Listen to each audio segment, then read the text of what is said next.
Thank you so much, for that wonderful introduction, Pamela Wagner. It's such an honor. Thank you for your words. Thank you to the Renner Institute and to the jury for choosing me, and also those wonderful other award winners who I had the honor to listen to what they said. Let me just share my screen. This is always the tricky bit. So there we go. Just put it on presentation. There we go. So I'm just going to basically reflect a bit with you on this occasion. And again, thank you so much, about why we need a completely different lens in order to do what everyone is talking about. This idea of building back better, or even better, build forwards better. I don't think it can be done with the standard way that we understand the economy, the standard way that we even teach economic theory. It's a real opportunity to think completely differently, precisely so with the next crisis, we're just a bit better prepared. Unfortunately, there will be other pandemics, but what's so striking is how badly prepared we were globally for this pandemic. And had it begun in Africa, not in China, we would all be worse off, because unfortunately, the global health system continues to be very weak in the African continent.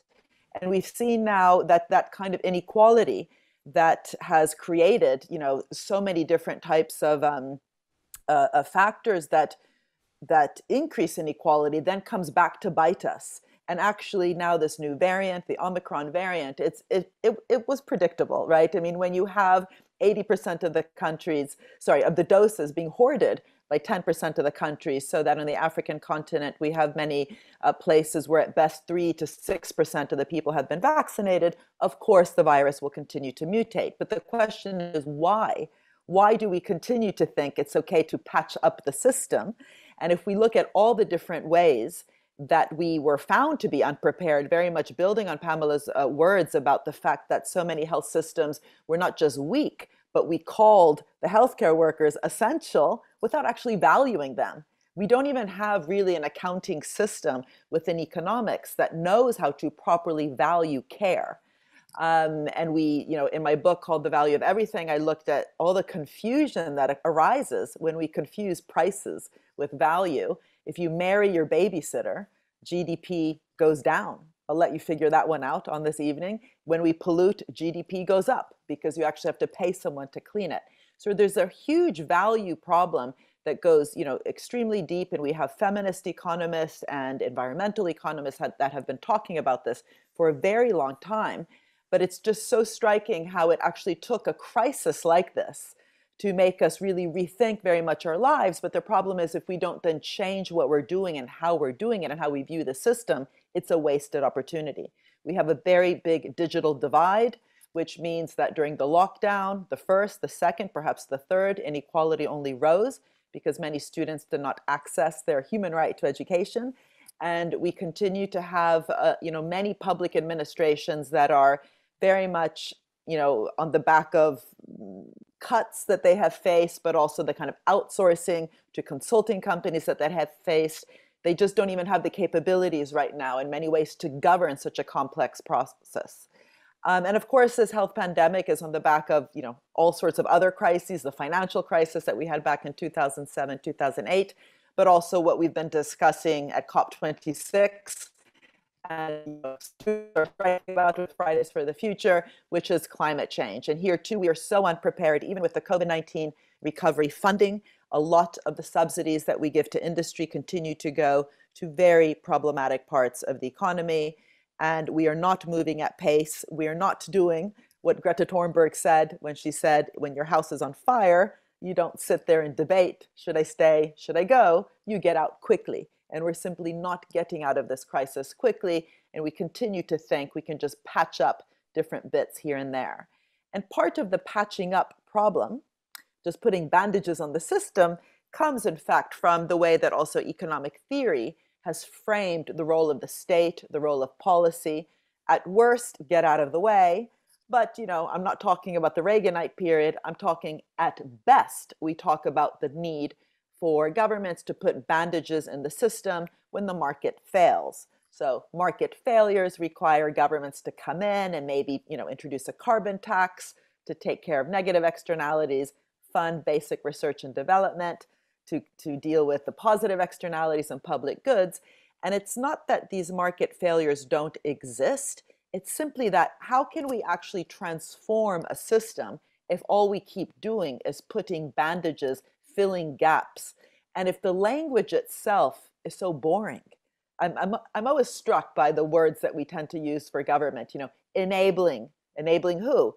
The interesting people who are playing the game, right? So leveling the playing field so the cool game players can play, or de-risking the risk takers, all these words that seem to be kind of that at best government can be a cheerleader as opposed to an active co-creator and co-shaper of the economy. And this is what I think, is really required, that if we're going to stop just reacting to crises, but actually go to the source of the problem instead of curing the symptom, we need a completely different framing for the role of government, not only because government is important, but because it has to actually partner with business in a fundamentally different way. And on the occasion of a moment in history where government is actually putting a lot of money into the system on the back of the COVID pandemic, because the crisis has just made us realize again how much stimulus is actually required on the back of this year or more of lockdown, it will be a wasted opportunity if on the back of the money that's being injected in the system, for example, with the European Next Gen program, but also now this new $1 trillion infrastructure Build Back Better program in the US and across the globe, these fiscal stimulus programs, it will be wasted unless we actually apply to this money generation and fiscal stimulus a different lens, a transformative lens that is not just patching up the system. And this is really what I've been talking about for quite some time. I'll be focusing more in my remaining remarks on my latest book called Mission Economy, A Moonshot Guide to Changing Capitalism, but it very much builds on the previous books, The Entrepreneurial State, that as Minister Wagner was talking about, looked at the role that the state can play and has played in history in particular moments in terms of not just being a lender of last resort, but an investor of first resort. And what does it actually mean for its organizational structure? But also, how do we share both the risks and the rewards so we don't just fund things like the internet and then hope for the best? How do we govern these processes ex ante in such a way that really serves the common good? And we don't get into the big tech problem that we have today on the back of all the investments that actually make our iPhone smart and not stupid, internet, GPS, touchscreen, Siri, all publicly financed, but without an active governance of the system to make sure that citizens, people actually benefit. And the book on value, really kind of tried to unpick the new theory of value and collective value creation that's actually required to underpin a different way to think about the economy as collectively created. We need to share those rewards in a way that is, just as collective as the risk-taking. But what does it also mean then to govern the system around areas like the common good, which have to be much more bold than concepts of the public good in economic theory, which again seem to just be patching up something that the private sector is not doing. And so in my recent book on the mission economy, I look back 51 years ago, because when we got a man on the moon and back in a short amount of time, that was the mission, it required a very different type of government in terms of also organizational capacity, in terms of dynamic public-private partnerships, in terms of the confidence in the room, literally, in terms of leading the way, but also galvanizing lots of bottom-up experimentation to achieve the mission itself. And if we think back to the speech that Kennedy gave, or the speeches, there was different speeches, he was so explicit that the task at hand was difficult. He didn't say we're going to de-risk the Elon Musks of the world to go into space. He very much set the whole challenge out as a difficult challenge. And he said, we will do it because it's hard, not because it's easy. Against all the words we use today for policy, which is trying to make things easier, the concept of facilitating, right? Government's supposed to facilitate business or de-risk business. That was not the kind of vocabulary, the narrative, the storytelling that was given to do something as hard as going up. He talked about experimentation. He talked about the fact that it was going to cost a lot of money, but that it was going to be worth it along the way. and that it would require partnership with business. And it was quite striking that in the early days, they actually had no idea how to get to the moon. They finally decided on the lunar orbit rendezvous. But in terms of the trial and error, the willingness to experiment, and also the willingness to learn from the errors. So on the back of the Apollo 1 fire, which killed 3 astronauts, there was a whole reorganization of NASA itself.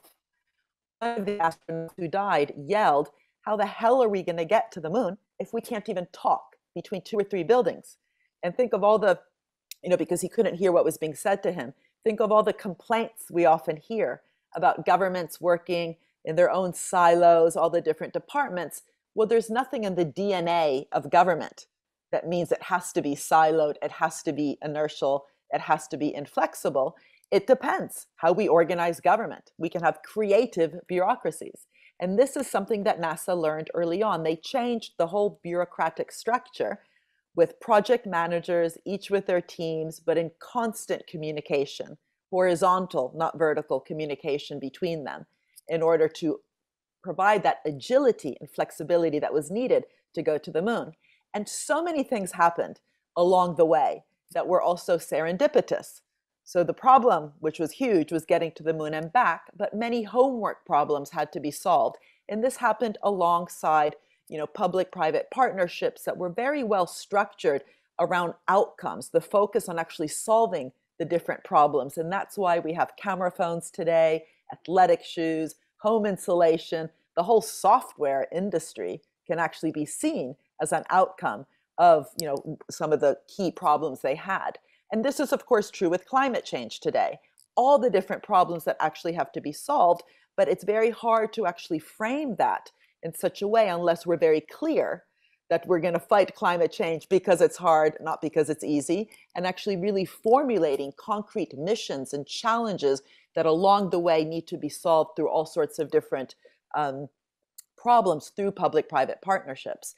But the idea of partnership for NASA was not just a flimsy, fuzzy, feel-good concept. It was designed into existence.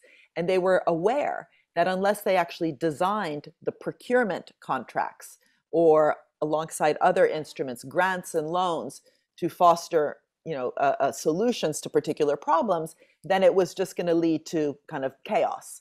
And so the first thing they did was redesign the procurement, which is government as purchaser, to be led almost like a prize scheme. So moving it from cost plus to fixed price with constant incentives for innovation and quality improvement. And they also put into the contract no excess profits. So the idea that NASA was itself going to invest alongside business, and of course it shouldn't just become a gambling casino, which I would argue is what we are seeing today in space, where a lot of playboys are just having fun on the back of huge public infrastructure. And also the head of procurement said something that I found fascinating. He was aware at the time that there was starting to be a trend, which today has become the status quo, of outsourcing government capacity to the private sector.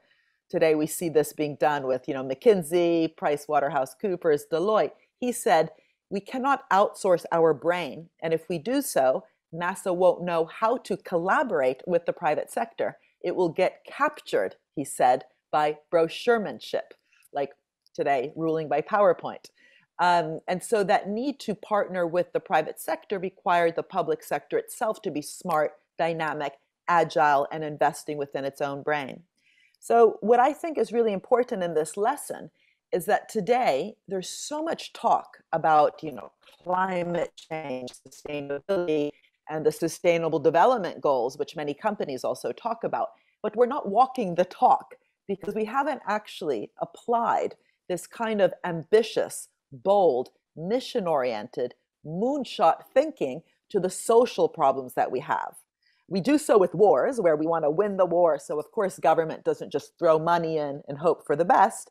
They actually organize the system, the military-industrial complex, to win the war. But for the social problems we have, the digital divide, the poor health systems, the different types of inequality and climate change, we somehow think that it's okay just to talk about it and to spend a bit of money here and there, and then to fix market failures. And I've been arguing for some time working with policymakers that we need to actually apply this moonshot, mission-oriented approach to these social and societal problems and to treat them with the equivalent amount of urgency, but also ambition, excitement, catalytic fervor that we had going to the moon. And of course, actually going to the moon is easier than solving a lot of these social problems, but I just want to speak to you what I mean by a mission-oriented approach. And I've had the luck to be asked to help the European Commission think about this. On the back of that work, which I did for about 5 years, there is now a missions instrument within the innovation program called the Horizon program. But I do believe this needs to go to the center of government. It cannot just be an innovation tool. So the idea is we begin with the challenges, the Sustainable Development Goals. We turn them into missions and moonshots that are clear, targeted, inspirational, that galvanize cross-sectoral interaction. Going to the moon was not just aerospace, it was materials, electronics, software, and so on. But the real challenge is to redesign the tools, the grants, the loans, the procurement, the bailout, the recovery schemes under a COVID-19 period to really foster the bottom-up experimentation to actually solve those goals. Whether it's climate change or clean oceans, SDG 13 or 14, turning them into really concrete, tangible missions like having 100 carbon neutral cities across Europe or getting 90% of the plastic out of the ocean. So many different sectors can be part of that. So instead of thinking in a sector approach, focusing on 4 or 5 key sectors as many countries do, really being bold on the problems, picking the problems, not the sectors, and getting as many sectors to innovate and transform in order to tackle those challenges and to put real conditionality attached to any of these government instruments to make sure that we have that kind of transformation. Not micromanaging, but setting a direction and fostering the experimentation that's required, and that's where those circles are on the bottom there. This is difficult. It's not just about turning on the missions instrument. It does mean that we need to think about a portfolio approach in government, like a public venture capitalist, crowding in other forms of finance, but also being flexible and adaptable. I wrote a report for the European Commission also on this issue of how do we govern, how do we do government differently if we actually have really bold, purpose-oriented problems and missions. And also the back of COVID-19 with the UN, with UNDP, I wrote a report on all these kind of governance issues that we've seen to be so important, precisely looking at countries like Vietnam or areas like Kerala and India that did so much better than many other countries because they had actually invested in some of this capacity and dynamic capabilities of the public sector. I don't have time to go through this, but you can find it on Google if you put UNDP and IIPP, the institute I run, and the kind of dynamic capabilities of the public sector that we realized were so needed, but often missing on the ground. And as I mentioned, this is not about choosing sectors, but challenges. So with work I did with the UK government, I helped them think through the kind of 4 big challenges that the nation is facing around clean growth, future of mobility, and aging, instead of choosing sectors, which they had chosen in the past. In the past in the UK, it was aerospace, automobiles, life sciences, finance, and the creative sector. To do what? So if you take any one of those challenges, like the future of mobility, you can imagine so many different sectors that would be involved, for example, in a mission that's about actually creating a congestion-free and 100% accessible a transport system, and especially an accessible public transport system, and all the bottom-up innovations perhaps that would be needed in the world of disabilities, if we think about accessibility in terms of mobility systems. But really the point here is even to look at transport not as a sector, but as a challenge that then requires also thinking about how do we want to move in different ways and really bringing different actors and sectors together.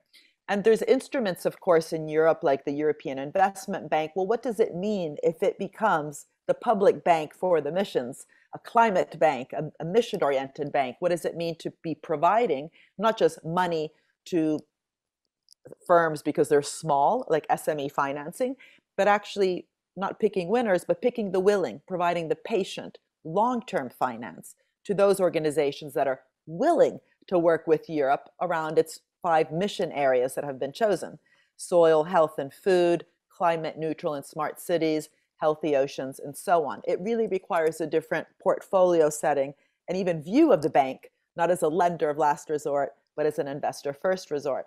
In Sweden, this idea of missions is fascinating because they're nesting it in the very local, at the street level, but also inside schools. So school meals in Sweden have a mission to be healthy, tasty, not just IKEA meatballs, and sustainable. And that then is used to design the procurement policy for the school meals, but also in a very interesting way, they've gotten school children involved in a participatory way to design the meals, but also to learn about sustainability through the curriculum. And they care about it because they know it also has to do with lunch. And as we remember, when we were school children, we all couldn't wait for lunch. So really nesting missions in concrete places and galvanizing that participation amongst citizens in a period of such polarization. And in Camden, where I live in London, it's a part of North London, we've been working with the Camden Renewal Commission around nesting the missions also in the very local, for example, social housing estates. So instead of just lecturing to people that they should retrofit their homes, the idea is how do we actually bring resident associations, citizen assemblies, people living on the housing estates and low-income housing together to debate about how do we live together in a more sustainable way. And also in youth centers, on the back of a lot of knife crime and youth safety concerns we have in London in recent years.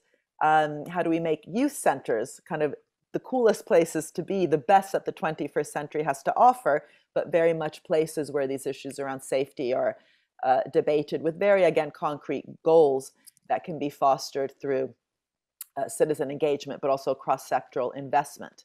And also, I think this opportunity of kind of a build back better and a next gen EU approach has to be a wake-up call in terms of the social contract, the way we partner, in the same way that NASA had the no excess profits.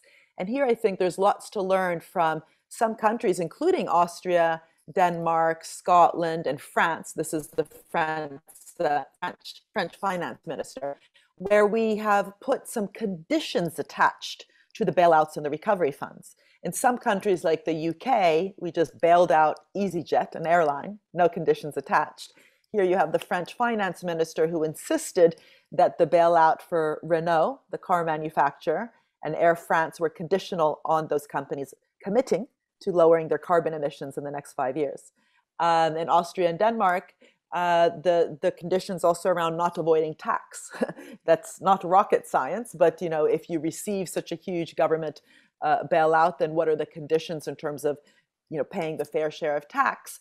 In the United States, Elizabeth Warren introduced some legislation already with the US CARE Act before Biden about conditions on reinvesting profits back into the economy instead of extracting them through areas like share buybacks, when companies just buy back their own shares to boost stock prices and stock options. So this idea of conditionality is, I think, very important. Also, when we think of health innovation, on the back of all this public expenditure on the vaccines, as well as private expenditure, how do we govern this system around the common good, as I mentioned in the beginning, making sure that the intellectual property rights reflect that kind of collective investment, as opposed to allowing intellectual property rights to be used to extract value. Accessibility is so important. The mission for the vaccines is that everyone should have access to it globally. If instead we get the prices wrong, if we get the intellectual property rights wrong, that doesn't represent actually a system of collective intelligence during a global health pandemic. And it's precisely what then drives vaccine apartheid, as Dr. Tedros in WHO has called it. I'm very lucky to have been asked by Dr. Tedros, the head of WHO, to direct a council called the WHO Commission for Health for All. And the idea is really to start with the ambition of health for all, and then to backtrack on what it actually means for the economy, what it means for the budgeting, what it means for outcomes-based procurement, what it means for the design of public-private partnerships. And this is my last slide here. which is to really say that everything I've been talking about requires a new lens. It requires a new lens on value as collectively created, a new lens on markets as not just being fixed, but actively shaped and co-created by the policy-making process itself. It requires all organizations in the private and public sector to be investing within their dynamic capabilities, to be dynamic and flexible. And somehow we think this is only important for business in business schools, but this is equally important within our public administrations. It requires an approach to finance in an outcomes-oriented way, not just throwing money at a problem and hoping for the best. It requires a pre-distributive lens, not a redistributive lens. Of course, we need redistribution, but there's nothing to redistribute if we're producing value in a problematic way in the first place. So the pre-distribution means actually getting those conditions right and the relationships right and the social contract right in the first place. And it requires to be much more bold around partnership. You know, how do we actually implement the concept of stakeholder value, which is talked a lot about now by businesses, and this idea of purpose? How do we walk that talk in terms of the design of the contracts themselves? And coming to that last point I made in Camden in Sweden on participation, you know, in a world, as I mentioned, of extreme polarization, if we think of what's happening also with the no-vax movement or the Trump situation in the US, where unfortunately it looks like he might come back, but also, you know, Brexit in the UK, there's a lot of polarization. So we can't solve these problems as though they're technological fixes. We really, truly need to, you know, design these policies so they are people-centered, citizen-centered, and getting people together to actually design the missions themselves, so that we recognize the effect that bold policies can have on our everyday life, whether it's the school meals or how we live on the housing estates. And participatory processes have to be open to influence, open to participation, open to empathy. So policymakers themselves listen, academics like me listen instead of just giving speeches to what is actually being experienced on the ground. And I think, you know, all those different themes there are absolutely required for a new type of economy, a new type of economic thinking, but especially practice on the ground that can experiment, as Kennedy said, with new tools if we care about solving the problems of our time, which, as I mentioned, I think are harder than getting to the moon, and therefore really require us to be bold and as inspirational as we can be to walk the talk of sustainability, climate, digital divide, and especially on the back of COVID-19, strengthening our health systems. Thank you so much.